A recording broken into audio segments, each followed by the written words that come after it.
कौन बढ़ाएगा आंगनबाड़ी बहनों का मानदेय और कौन बनाएगा आंगनबाड़ी बहनों को सरकारी कर्मचारी।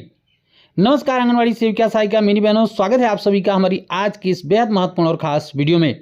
मेरा नाम है विक्रम सिंह और आप देख रहे हैं ICDS न्यूज। आज का सबसे बड़ा सवाल है कि आंगनबाड़ी बहनों को कौन बनाएगा सरकारी कर्मचारी और कौन बढ़ाएगा आंगनबाड़ी बहनों का मानदेय।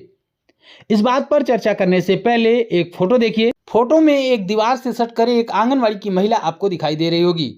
उसके ऊपर एक पोस्टर लगा हुआ है। पोस्टर में लिखा है कि मेरा वोट उसको जो नियमित करे मुझको, यानी कि सीधे तौर पर यहाँ पर कहा गया है कि जो इनको नियमित करेगा उन्हीं को ये बहनें वोट करने वाली हैं। हालांकि यहाँ पर आंगनबाड़ी का नाम नहीं लिखा गया है, यहाँ पर लिखा गया है कि अनियमित कर्मचारियों का महासंघ जिला इकाई है छत्तीसगढ़ संयुक्त प्रगतिशील कर्मचारी महासंघ की तरफ से ये बैनर, ये पोस्टर जारी किया गया है, जिसमें लिखा गया है कि मेरा वोट उसको जो नियमित करे मुझको। और यही संकल्प हमारी आंगनबाड़ी बहनों ने भी लिया हुआ है कि जो आंगनबाड़ी बहनों को सरकारी कर्मचारी घोषित करेगा, जो आंगनबाड़ी बहनों का बेहतर मानदेय करेगा, उसी को आंगनबाड़ी बहनें वोट करेंगी। लेकिन सवाल यह है कि आंगनबाड़ी बहनें ये कैसे पहचान पाएंगी कि कौन आंगनबाड़ी बहनों को नियमित करेगा, कौन आंगनबाड़ी बहनों का मानदेय बढ़ाएगा। उसी के संदर्भ में हमने कल एक वीडियो बनाई थी जिसका टाइटल था कि आंगनबाड़ी बहनों का मसीहा कौन है। उसमें हमने आपको आंगनबाड़ी बहनों के मानदेय वृद्धि का पूरा इतिहास दिखाया था कि कौन सी पार्टी के द्वारा आंगनबाड़ी बहनों का कितना मानदेय बढ़ाया गया है, किस पार्टी ने आंगनबाड़ी बहनों का कितना भला किया है। तो उस वीडियो के नीचे हमारी काफ़ी आंगनबाड़ी बहनों के कमेंट्स आए हुए हैं। उन कमेंट्स को देश भर की आंगनबाड़ी बहनों को भी देखना चाहिए और तमाम राजनीतिक दलों को भी जरूर देखना चाहिए। सबसे पहला कमेंट देखिए, यहाँ पर यूजर का नाम नहीं लिखा गया है, लेकिन कमेंट लिखा गया है कि हर 5 साल में सरकार बदलनी चाहिए। हमने आपको जो आंगनबाड़ी बहनों के मानदेय वृद्धि का पूरा इतिहास दिखाया था, उसमें ज़्यादातर आपने देखा होगा कि 90% चांस में ऐसा हुआ है। 90% स्थिति ऐसी रही है कि जब जब सरकारें बदली है तब आंगनबाड़ी बहनों का मानदेय कुछ न कुछ बढ़ाया गया है। इसलिए उन्होंने लिखा है कि हर 5 साल में सरकार बदल जानी चाहिए।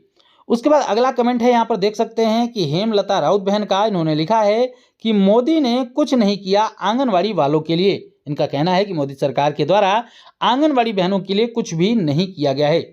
इसके बाद अगला कमेंट देखिए, यहाँ पर भी यूजर का नाम नहीं है। इसमें लिखा गया है कि सब अपना उल्लू सीधा करते हैं। इनका कहना है कि जितनी भी राजनीतिक पार्टियां हैं सब अपना उल्लू सीधा करती हैं, क्योंकि कोई भी आंगनबाड़ी बहनों के लिए बेहतर कार्य नहीं कर रहा है। उसके बाद एक कमेंट आया हुआ है अनीता कुशवाहा बहन का, जिनका एक कमेंट आया हुआ है कि बहुत ही अच्छा। उन्होंने लिखा है कि बहुत ही अच्छा, यानी कि जो विश्लेषण किया गया है वो बहुत ही अच्छा किया गया है। आपको बता दें कि हमारी अनीता कुशवाहा बहन का एक यूट्यूब चैनल भी है जो आंगनबाड़ी की गतिविधियों को अपलोड करती है। इसके अलावा तमाम और भी मुद्दों पर खुलकर बात करती हैं।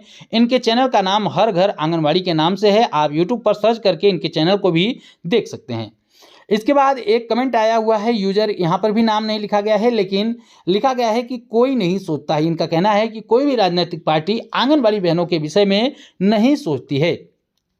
उसके बाद एक और कमेंट आया हुआ है कि मोदी जी अभी कुछ नहीं बोल रहे हैं। हमारा वेतन सेविकाओं को 26,000 रुपये और सहायिकाओं को 20,000 रुपये मिलना चाहिए। यानी कि इनकी मांग है कि आंगनबाड़ी बहनों का जो वेतन है वो बढ़ना चाहिए और आंगनबाड़ी सेविकाओं को 26,000 रुपये का वेतन और सहायिकाओं को 20,000 रुपये का वेतन मिलना चाहिए। इसकी मांग तो हम लगातार अपनी वीडियोज़ के माध्यम से भी करते रहते हैं और तमाम हमारी आंगनबाड़ी बहनें जो आंदोलन करती रहती हैं या फिर ज्ञापन देती हैं उसमें भी यही मांग रखी जाती है। लेकिन फिलहाल के लिए ऐसा देखने को नहीं मिल रहा है कि कोई भी राजनीतिक पार्टी आंगनबाड़ी बहनों का वेतन इतना कर देगी। आपको हमने पहले ही बताया है कि केवल कांग्रेस पार्टी है जिसने आंगनबाड़ी बहनों को अपने मैनिफेस्टो में स्थान दिया है। उन्होंने कहा है कि हम आंगनबाड़ी बहनों के लिए बेहतर कार्य करेंगे और आंगनबाड़ी बहनों का जो वर्तमान में केंद्र सरकार की तरफ से मानदेय दिया जाता है उसको डबल करने का काम यहाँ पर किया जाएगा। इस तरीके से उन्होंने आंगनबाड़ी बहनों का जिक्र अपने मैनिफेस्टो में किया हुआ है। इसके अलावा जितने भी राजनीतिक दल हैं उनमें से कोई भी राजनीतिक दल आंगनबाड़ी बहनों को अपने मैनिफेस्टो में नाम तक वहाँ पर नहीं लिखा गया है। इसके अलावा उनका वेतन बढ़ाना, उनके लिए बेहतर कार्य करना तो दूर की बात है। उसके बाद लिखा गया है, यहाँ पर देख सकते हैं राम नरेश सिंह जी हैं, उनके द्वारा कमेंट लिखा गया है कि कोई भी पार्टी AWC यानी कि आंगनबाड़ी के लिए नहीं सोचता है। इसलिए एडब्ल्यूसी चुनाव के बहिष्कार करेंगी, यानी कि आंगनबाड़ी बहनें जो हैं वो चुनाव का बहिष्कार करेंगी। जैसा कि हमने आपको बताया भी था कि राजस्थान में लगभग 20-25 हज़ार आंगनबाड़ी बहनों का एक सम्मेलन भी हुआ था, जहां पर कहा गया था कि जो देश की 28 लाख आंगनबाड़ी सेविका सहायिका बहनें हैं वो इस चुनाव में आंगनबाड़ी बहनें जो हैं वो तमाम राजनीतिक दलों का बहिष्कार करेंगी और जो राजनीतिक पार्टी अपने मैनिफेस्टो में साफ तौर पर आंगनबाड़ी बहनों को नियमित करने या फिर आंगनबाड़ी बहनों को सम्मानजनक वेतन देने की बात करेगा उसी को वोट करेंगी। तो इस तरीके से उन्हीं बात को यहाँ पर रिपीट किया गया है कि आंगनबाड़ी बहनों के लिए कोई भी नहीं सोचता है, इसलिए आंगनबाड़ी बहनें जो हैं वो चुनाव का ही बहिष्कार करेंगी। इसके बाद अगला कमेंट है स्नेहलता बहन का। उन्होंने लिखा है कि मोदी जी ने महंगाई इतनी बढ़ाई है कि उसी के हिसाब से कुछ भी मानदेय नहीं बढ़ाया गया है। उन्होंने लिखा है कि ऐसे तो 1000 रुपये एक वक्त में खर्च हो जाता है, यानी कि 1000 रुपये तुरंत खर्च हो जाता है। मोदी जी हमारी हालात ऐसी है कि आमदनी 98 और खर्चा रुपया हो चुका है, यानी कि इन्होंने कहीं ना कहीं मोदी जी से गुहार लगाई हुई है कि मोदी सरकार ने जो मानदेय वृद्धि की है वो कहीं ना कहीं बहुत ही कम है और वर्तमान में जो खर्चा है वो बहुत ही ज़्यादा है। उसके बाद शांति कुमारी बहन है, उनके द्वारा एक कमेंट आया हुआ है कि मोदी जी को 25,000 रुपये कर देना चाहिए, यानी कि इनका मानना है कि मोदी सरकार को आंगनबाड़ी बहनों का वेतन 25,000 रुपये कर देना चाहिए था, क्योंकि महंगाई बहुत ही ज़्यादा है और जो है इसमें बच्चों को भी नहीं पढ़ा सकते हैं, इसलिए उनका मानना है कि मोदी सरकार को 25,000 रुपये वेतन कर देना चाहिए। यानी कि शांति बहन का जो मानना है कि कहीं ना कहीं मोदी सरकार को ही आंगनबाड़ी बहनों का मानदेय या वेतन बढ़ाना चाहिए था। उसके बाद एक केशव सिंह जी हैं, उनके द्वारा कमेंट किया गया है कि बीएलओ के रूप में नरेंद्र मोदी को पता चला दिया, यानी कि कहीं ना कहीं उन्होंने कहा है कि बीएलओ के रूप में जो आंगनबाड़ी बहनों की ड्यूटी है वो कहीं ना कहीं मोदी सरकार को नुकसान करेगी, कुछ इस तरीके का कमेंट है। इसके बाद यहाँ पर देख सकते हैं KS मालती जी हैं, उनके द्वारा कमेंट आया है कि ये बता रहे हैं कि बीजेपी को वोट दो, कहने का मतलब यही है, लेकिन अब ऐसा नहीं हुआ। इनके कहने का मतलब यह है कि हमारे ऊपर इन्होंने आरोप लगाया है कि हम कह रहे हैं कि आप बीजेपी को वोट दीजिए, जबकि हमने साफ तौर पर बताया है कि जितने भी राजनीतिक दल हैं उनमें से केवल कांग्रेस पार्टी की तरफ से ही आंगनबाड़ी बहनों को अपने मैनिफेस्टो में स्थान दिया गया। उसके बाद हमने ये कहा है कि आप खुद विचार कीजिएगा, खुद तय कीजिएगा कि आपको किस पार्टी को वोट करना है, आपके लिए कौन बेहतर कार्य कर सकता है। इसके अलावा हमने किसी भी पार्टी को सपोर्ट करने की बात नहीं की है। इसके बाद भी अगर आपको लगता है कि हम किसी भी राजनीतिक दल का सपोर्ट कर रहे हैं तो वो आपकी सोच पर डिपेंड करता है। उसके बाद गायत्री बहन का कहना है, गायत्री कुमारी जी, कि अब तो नोटा पर ही भरोसा है, यानी कि इनका कहना है कि इस बार नोटा पर ही बटन दबाया जाएगा और आंगनबाड़ी बहनें वोट नहीं करेंगी। इसके अलावा एक कमेंट आया हुआ है कि आंगनबाड़ी का मसीहा राहुल गांधी है, यानी कि इनका मानना है कि आंगनबाड़ी बहनों के लिए कोई बेहतर कार्य कर सकता है तो वो हैं राहुल गांधी जी, जिन्होंने अपने मैनिफेस्टो में भी आंगनबाड़ी बहनों को डबल मानदेय देने का वादा किया है। यानी कि उन्होंने कहा है कि जो केंद्र सरकार आंगनबाड़ी बहनों को 4500 रुपये का मानदेय दे रही है उसको हम डबल कर देंगे, यानी कि 9,000 रुपये कर देंगे। तो इस तरीके से इनका मानना है कि आंगनबाड़ी बहनों का मसीहा राहुल गांधी जी हैं। इसके बाद एक कमेंट आया हुआ, फिर से यूजर का नाम नहीं लिखा, लिखा गया है कि मोदी जी को आंगनबाड़ी के लिए करना ही होता तो अभी तक पगार बढ़ाया होता, और सबसे बड़ी बात तकलीफ की होती है कि डिवोर्स के बाद जिस गांव के लिए बहू वहां नौकरी करती है जिसके लिए, उसका ही वेतन नहीं बढ़ाया जाता। इस तरीके का कमेंट आया हुआ है, यानी कि कहीं ना कहीं इन्होंने मोदी सरकार के ऊपर आरोप लगाया है कि अगर मोदी सरकार को आंगनबाड़ी बहनों के लिए कुछ करना ही होता तो उनका वेतन बढ़ा दिया होता, लेकिन ऐसा नहीं किया गया है। उसके बाद एक कमेंट आया है गायत्री कुमारी बहन का कि आप लोग खबर चलाते हैं, इसका मतलब हम नहीं समझ पाए। इसके बाद एक परमजीत कौर जी हैं, उनके द्वारा कमेंट आया हुआ है कि मोदी जी कुछ नहीं किए हैं आंगनबाड़ी वालों के लिए, यानी कि उनका कहना है कि मोदी जी ने आंगनबाड़ी बहनों के लिए कुछ भी नहीं किया है। इसके बाद एक कमेंट देखिए कि पंचशीलन जी का कमेंट आया हुआ है कि सही बात है कि बीजेपी ने 10 वर्ष में आंगनबाड़ी कार्यकर्ताओं के लिए कुछ भी नहीं किया है।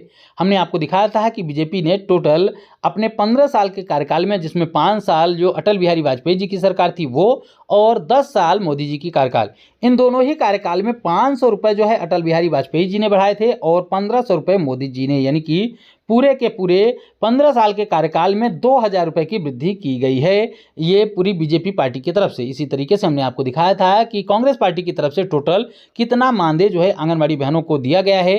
इसके अलावा जनता दल की भी सरकार सत्ता में रही थी तो उनके द्वारा कितना मानदेय जो है आंगनबाड़ी बहनों को दिया गया है।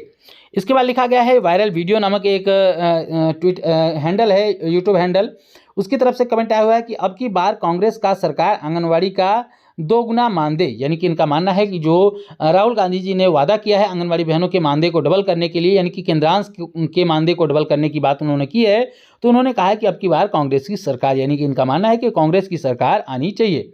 इसके अलावा रत्नेश कुमार सिंह जी हैं, लिखा गया है कि मोदी आएगा तो 1 रुपया भी नहीं बढ़ेगा, यानी कि इनका मानना है कि मोदी सरकार अगर दोबारा से सत्ता में आई तो अब आंगनबाड़ी बहनों का 1 भी रुपये का मानदेय नहीं बढ़ पाएगा।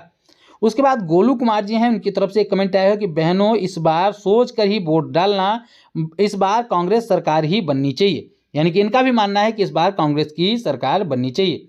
इसके अलावा देख सकते हैं कि राम नरेश सिंह जी हैं, उनके द्वारा कमेंट आया हुआ है कि बीजेपी को अपना जेब भरने दीजिए, पूरे बिहार की सेविका चुनाव से बहिष्कार करेंगी, किसी भी नेता के पक्ष में चुनाव नहीं करेंगी। यानी कि यहाँ पर रमेश सिंह जी का कहना है कि जो आंगनबाड़ी बहनें हैं वो किसी भी राजनीतिक दल को सपोर्ट नहीं करेंगी, वोट नहीं करेंगी, यानी कि आंगनबाड़ी बहनें कहीं ना कहीं चुनाव का बहिष्कार करेंगी। इसके बाद एक कमेंट आया है कि आंगनबाड़ी सेविकांना सरकारी कर्मचारी दर्जा, भारत देश महान है, इस तरीके से कमेंट आए हुए। यहाँ पर हम इनकी पूरी भाषा को नहीं समझ पा रहे हैं, लेकिन कहीं ना कहीं यहाँ पर इनकी मांग है कि आंगनबाड़ी कार्यकर्ताओं को सरकारी कर्मचारी का दर्जा मिलना चाहिए, यानी कि ये अन्याय कर रही है केंद्र सरकार आंगनबाड़ी बहनों के लिए। यहाँ पर आंगनबाड़ी बहनों को सरकारी कर्मचारी का दर्जा मिलना चाहिए। इसके अलावा सुमन बहन का एक कमेंट आया हुआ है कि हम बहनों ने अब उम्मीद छोड़ दी है कि कोई सरकार हमारा मानदेय बढ़ाएगी, क्योंकि जो सरकार वादा करती है वो पूरा कभी नहीं करती है। जी हाँ, ये बात भी सच है कि जिन जिन पार्टियों के द्वारा जो भी वादे किए गए हैं उन वादों को 100% पूरा नहीं किया गया है, चाहे वो कोई भी पार्टी रही हो। तो यहाँ पर इनका मानना है कि कोई भी सरकार, कोई भी पार्टी आंगनबाड़ी बहनों के मानदेय को नहीं बढ़ाएगी। उसके बाद यहाँ पर प्रीति कुमारी जी हैं, उन्होंने लिखा है कि हम आपसे सहमत हैं, यानी कि ये हमारी बातों से सहमत हैं। इसके अलावा महेंद्र जी हैं, उनके द्वारा एक कमेंट आया हुआ है कि देश का पैसा आंगनबाड़ी कार्यकर्ता सहायिकाओं के लिए नहीं है, सिर्फ अडानी, अंबानी और मोदी की पार्टी के लिए है। यानी कि इन्होंने कहीं ना कहीं मोदी सरकार पर आरोप लगाया हुआ है कि मोदी सरकार जो है जो देश का पैसा है वो अडानी अंबानी को दे रही है और मोदी अपनी पार्टी को ले पैसा दे रही है, आंगनबाड़ी बहनों के लिए इनके पास कोई भी पैसा नहीं है। उसके बाद देख सकते हैं कि अब की बार कांग्रेस ही आएगी। यहाँ पर कांग्रेस की स्पेलिंग सही नहीं लिखी गई, लेकिन इनका कहना है कि इस अब की बार जो है कांग्रेस पार्टी ही आएगी। इसके बाद निर्मला यादव बहन है, उनके द्वारा कमेंट आया हुआ है कि मोदी जी ने हमारे लिए कुछ भी नहीं किया है इन 10 सालों में। इसके बाद यहाँ पर लिखा गया एक कमेंट आया हुआ है शांति लता जी का, जिन्होंने लिखा है कि थैंक यू सर जी। इसके बाद एक कमेंट आया है कि बीजेपी भगाओ, इस तरीके से एक कमेंट आया है अमृता राज जी का कि बीजेपी मोदी ने कुछ नहीं देने वाली है आंगनवाड़ी वर्करों को, यानी कि इनका भी कहना है कि मोदी सरकार जो है आंगनवाड़ी बहनों को कुछ भी नहीं देने वाली है। इसके अलावा उनका एक कमेंट और अभी आया हुआ है, लिखा गया है कि अब की बार कांग्रेस सरकार, यानी कि इनका मानना है कि इस बार कांग्रेस की पार्टी को सत्ता में आना चाहिए। उसके बाद एक कमेंट आया हुआ है सुधा मौल जी का, उन्होंने लिखा है कि इस वर्ष मोदी सरकार कुछ नहीं बढ़ाएगी मानदेय, लेकिन काम बढ़ेगा। यानी कि इनका कहना है कि काम तो बढ़ता जा रहा है, लेकिन मोदी सरकार ने आंगनबाड़ी बहनों का इस साल कोई भी मानदेय नहीं बढ़ाया है। इसके कुलदीप सिंह जी का है, उन्होंने लिखा है कि मिड डे मील वालों का भी बताया कुछ होगा। यानी कि इनका कहना है कि मिड डे मील वालों के लिए भी कुछ आप बताया करिए। हम आपको बता दें कि हमारा ये जो चैनल है स्पेशली आंगनबाड़ी बहनों के लिए है, लेकिन फिर भी हम इस अपनी वीडियोज़ में जब भी जहाँ से महत्वपूर्ण खबरें आती हैं, चाहे वो आशा बहनों को लेकर हो, चाहे मिड डे मील कर्मियों को लेकर हो, उन सभी के लिए भी हमने जो है खबरें दिखाई है, लेकिन ज़्यादातर खबरें जो होती हैं वो आंगनबाड़ी से रिलेटेड ही होती हैं। इसके अलावा एक कमेंट आया हुआ है नमितल जी का, जिन्होंने लिखा है कि अब की बार कांग्रेस सरकार ही होनी चाहिए। इनका भी मानना है कि अब की बार कांग्रेस की ही सरकार होनी चाहिए, नहीं तो मोदी जी ने हमारे बारे में कुछ ना पढ़ा है, यानी कि मोदी जी हमारे लिए कुछ भी नहीं करे। इस तरीके के कई कमेंट जो हैं लगातार देखने को मिल रहे हैं। ये कुछ कमेंट्स हमने आपको दिखाया जो हमारी वीडियोज़ के नीचे आए हुए थे। ये कमेंट नहीं, हमारी आंगनबाड़ी बहनों के विचार हैं, उनकी राय है कि वो किस तरफ मुड़ने वाली हैं। आप समझ सकते हैं कि आंगनबाड़ी बहनें किस तरफ झुक रही हैं, क्योंकि इन पूरे कमेंट्स में कोई भी ऐसा कमेंट नहीं है जो कि मोदी सरकार की वापसी की बात कर रहा हो या फिर मोदी और बीजेपी पार्टी को वोट करने की बात कर रही हो। यहाँ पर कई ऐसे कमेंट्स आपने देखे जहाँ पर साफ तौर पर लिखा गया है कि आंगनबाड़ी बहनें चाहती हैं कि कांग्रेस की सरकार बने। इसके अलावा कुछ कमेंट्स ऐसे भी थे जो किसी भी राजनीतिक दल का सपोर्ट नहीं कर रहे हैं। इसके अलावा कोई भी ऐसा कमेंट नहीं था जो कि मोदी सरकार और बीजेपी का समर्थन करता हुआ नजर आ रहा हो। आप भी अपनी राय, अपनी प्रतिक्रिया कमेंट बॉक्स में लिख सकते हैं, लेकिन कमेंट्स लिखते वक्त एक बात का ध्यान रखिएगा कि आप लोग जब भी कमेंट लिखिए तो उसमें अपना नाम, अपने राज्य का नाम, अपने ज़िले का नाम भी जरूर लिखा करिए। इसके अलावा आप क्या कहना चाह रहे हैं उस बात को भी स्पष्ट लिखा करिए, ताकि लोगों को भी पता चल सके जब हम अपनी वीडियो में आपका नाम लें। इसके बाद ये बताएं कि कहाँ से आप वीडियो पे कमेंट कर रही हैं और आपका विचार क्या है, ताकि सभी आंगनबाड़ी बहनें इस बात पर भी डिसीजन ले सके कि उनको किस तरफ झुकना है और कहाँ पर किस पार्टी को वोट करना है। क्योंकि आंगनबाड़ी बहनों में एकता होनी काफ़ी ज़रूरी है। अगर सभी आंगनबाड़ी बहनें एक ही तरफ झुकेंगी तो निश्चित रूप से सत्ता में परिवर्तन भी हो सकता है, सत्ता में वापसी भी हो सकती है। यानी कि आंगनबाड़ी बहनें जो चाहेंगी वो कर सकती हैं। उसके बाद आपके हित में भी कार्य किए जा सकते हैं। इसलिए आप लोग भी कमेंट जरूर करिएगा। कमेंट के साथ साथ अपना नाम, अपने राज्य का नाम, अपने जिले का नाम भी जरूर लिखा करिए। वीडियो पसंद आई हो तो वीडियो को लाइक जरूर करिएगा, इस वीडियो को ज़्यादा से ज़्यादा शेयर करिएगा, क्योंकि ये कमेंट्स जो आए हुए हैं इसमें आपकी भी विचारधारा हो सकती है। आप भी हो सकता है आपने कमेंट ना किया हो, लेकिन फिर भी जो कमेंट्स आए हुए हैं उसमें भी आपका विचार निहित हो सकता है। इसलिए इस वीडियो को ज़्यादा से ज़्यादा शेयर करिएगा और आंगनबाड़ी से जुड़ी हुई हर एक महत्वपूर्ण खबर को पाने के लिए चैनल को जरूर सब्सक्राइब करिएगा। फिर मिलेंगे अपनी नई वीडियो में कुछ और महत्वपूर्ण खबरों के साथ, महत्वपूर्ण जानकारियों के साथ। तब तक के लिए नमस्कार, जय हिंद।